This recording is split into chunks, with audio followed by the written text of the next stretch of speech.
All right, let's dive into this book you gave me, Mistakes Were Made, but not by me, by Tavris and Elliot Aronson. Yeah, This is all about self-justification. It's really fascinating stuff. it is. How our brains protect us from, like, that uncomfortable feeling of being wrong, Yeah, that's right. even if it means, bending the truth just a little. It's a fascinating look at cognitive dissonance. Okay, so explain that. What is that? So, cognitive dissonance is this mental tension we feel Okay. when we've got two conflicting ideas in our heads. Gotcha. And to kind of relieve that tension, we unconsciously twist facts, rationalize our actions, and sometimes even rewrite memories Wow. to make ourselves feel a little bit better. So the book opens with this crazy story about a doomsday cult Oh, yeah. back in the 50s 50s, that's right.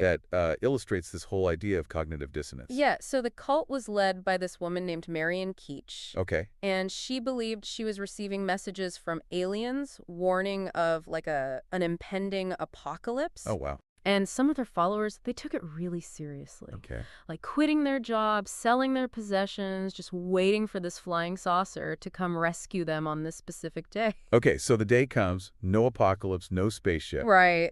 What happens? Well, this is where it gets really interesting. So Yeah. you've got this social psychologist, Leon Festinger, who was actually studying the group.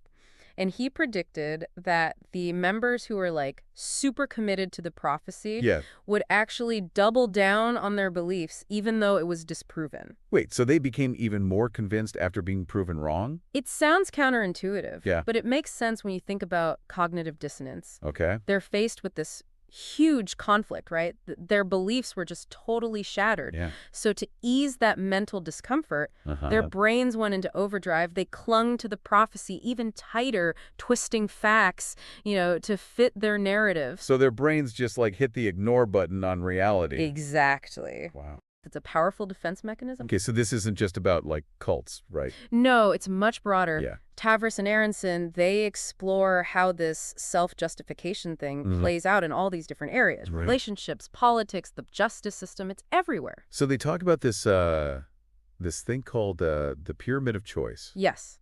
which sounds kind of ominous. It's a good metaphor for how we justify our choices. Okay. Imagine a pyramid. Okay. At the top, you've got a choice, right, with all the uncertainty. Yeah. But as you make these little decisions that justify that first choice, you go down the pyramid, each choice builds on the last one, Okay. making it harder to back out. So we're like digging a deeper hole with each justification. Exactly. Wow. And they give this great example of Jeb Magruder from the Watergate scandal. Oh, right. Probably a decent guy to start. Okay. But he gets caught in this web of justification. Right. Start small, agreeing to just read a stolen document. Right. But eventually it snowballs into criminal activity. So each step down the pyramid made it harder to see the big picture. Exactly. That's a little unsettling. It is. But this isn't just, politicians, right? No, no, no. It's all of us. Happens in everyday life. Give me an example. Infidelity, trying drugs, staying in a bad relationship. Oh, yeah. All of these situations involve those small choices Right. that add up to big consequences. And we justify each step, Right. saying it's not so bad, things will get better. Exactly. But then we get those blind spots where Yes. we don't see our own biases. The book gives this fascinating example from the Museum of Tolerance. Okay? Visitors were quick to point out prejudice in others, but they missed this big sign that said unprejudiced. Really? They literally walked right by it. Wow, that's ironic. It is. We're better at seeing hypocrisy in others than in ourselves. Right. Our brains are wired to protect our egos. Yeah. That means ignoring our own flaws while judging others. This happened all the time in politics. Absolutely. There's this research by Lee Ross. Okay. Shows that people think their own political views are less biased Than everyone else? than their opponents. Right. Like, I'm objective, you're just blinded by ideology. So we all think we're right. Right. And everyone else is wrong. Yeah, That's why it's so hard to talk about politics. exactly. Another thing the book talks about is doubling down on bad decisions, Yes, especially irreversible ones. right. Shouldn't we be doing the opposite? You think so. Yeah. But there's this study about gamblers at a racetrack. Okay. They interviewed people in line to bet. Yeah. And those who had just placed their bets and asked how confident they were about their horse. I bet those who already bet were feeling pretty confident. You got it. Yeah. Way more confident than those still deciding. Okay. Nothing changed about the horses or the odds, Right. but that irreversible bet boosted their belief. So the more committed we are to something, Yes, the more our brains justify it, even if it's wrong. exactly. Irrevocability makes us need to justify our actions. Huh. Okay. And that often looks like more confidence, more conviction. And this applies to, like, all kinds of decisions, Yeah, right? yeah, buying a house, getting a tattoo, breaking up with some Okay. big life choices where it's hard to go back. Right. The more we invest, the harder it is to admit we were wrong. That makes sense. It does. Well, what about memory? Hmm. That's where things get even trickier. I Yeah. mean, I always thought of memory as a reliable record of the past. Yeah. But the book says it's not. Not quite. It's Yeah. more like a reconstruction. What do you mean? It's constantly shaped by our current beliefs and feelings. So it's not like a perfect video recording. Exactly. Huh. Our memories are biased by this need to see ourselves in a positive light. Interesting. And that leads to some, well, distortions. So they give an example of this psychologist, Ralph Haber. Ralph Haber, yeah, Right. who thought he went against his mom's wishes and chose Stanford for grad school. Mm-hmm. But then Years he later. found old letters, Right. and his memory had completely flipped the script. His mom actually encouraged him to go to Stanford. Wow. And he initially wanted to stay closer to home. That's wild. Right, but over time, his memory changed to fit this idea of him being independent. So how many of our memories are actually accurate? It makes you wonder, right? It really does. Memory's a self-justifying historian. Wow, I like that. It protects our egos, reinforces our beliefs about ourselves. Even if it's not the whole truth. Even if it's not the whole truth. What's huge, I mean, for therapy, for eyewitnesses, for our personal histories. Absolutely. It highlights how important critically thinking is, questioning our assumptions, recognizing that even our memories can be unreliable. Right. They're not always telling the objective truth. So we've talked about cults, politics, gambling, memory. That a lot. But what about relationships? Ah, yes, that's a big one. How does self-justification show up there? Well, that's what we'll explore in the next part of our deep dive. Okay, looking forward to it. Yeah, it gets really interesting. All right. Yeah. So before we were talking about memory and how it could be warped by this whole self-justification thing. Yeah, it's fascinating. But let's talk about relationships. Okay. Because that seems like, prime territory for self-justification. Oh, absolutely. I mean, relationships are all about maintaining a positive view of ourselves and our partners. Right, and that can be tough when, conflicts come up. For sure. And the book talks about this couple, Frank and Deborah, who had these totally different communication styles. Yeah, Frank was like the avoidant type. Okay. Saw himself as the calm one. Right. Deborah was more emotionally expressive. Gotcha. So she often felt like ignored. So not like cheating or abuse or anything. No. But this communication breakdown was causing problems. Exactly. And the more they each justified their own style, Uh-huh. the less they understood each other's perspective. Right, so it's like they were both digging in their heels. Yeah, and the book makes this point about how happy couples and unhappy couples see things differently. In what way? It's all about giving each other the benefit of the doubt. Okay. Happy couples, they assume the best. Even when their partner messes up? Right, they're like, he's just stressed or she's having a bad day. But unhappy couples? They jump to negative conclusions. Like what? He's so inconsiderate or she always starts fights. So they see it as like a character flaw. Exactly. And over time, that erodes the relationship. That makes sense. It's a dangerous path. So if we recognize these patterns, yeah, can we break out of them? It's possible. First step is awareness. Right. Noticing when we're twisting things to protect our ego. Okay. Then we can start to see our partner's side. So the book also talks about self-justification in the criminal justice system. Ooh, yeah, that's a big one. Yeah, it seems like it could have really serious consequences there. Absolutely. Potentially leading to, markful convictions. And reinforcing biases. Exactly. So they use this term investigator bias. Right. Explain that. So it's when detectives or prosecutors, they get so focused on a suspect that they miss evidence pointing to someone else. So they get tunnel vision. Yeah, they're building a case. Uh-huh. And they see everything through that lens. Even if it means ignoring the truth. Exactly. Wow, that's scary. It can be, and it often starts small. Give me an example. Like dismissing an alibi witness as unreliable. Okay. Or overemphasizing a suspect's nervousness during questioning. So they're twisting the facts. Right. It's about being right. Even if it means getting it wrong. Sadly, yes.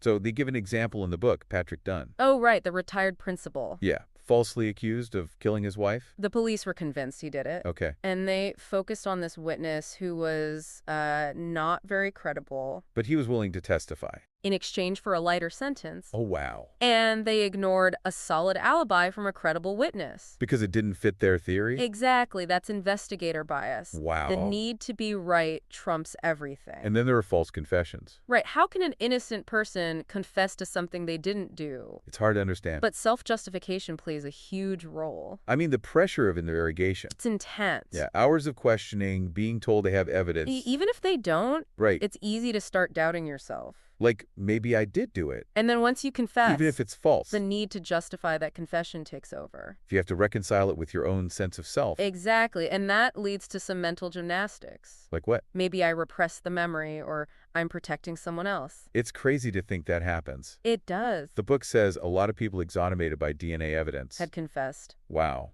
that's disturbing. It is. It shows how unreliable memory can be. And the power of the situation. So the book also criticizes some interrogation techniques. Yeah, they're designed to get confessions. Even from innocent people? Right, like the Reed technique. Which is used all over. Yeah, it's taught to law enforcement everywhere. So it's more about psychological manipulation. Than physical force. Right, so what do? They create a sense of hopelessness. Okay. Minimize the moral consequences of the crime. Offer false sympathy, promises of lenience. All to get a confession. Exactly. They talk about Michael Crow. The teenager who was falsely accused of murdering his sister. Right. Interrogated for hours, sleep deprived, pressured until he confessed. Even though he was innocent.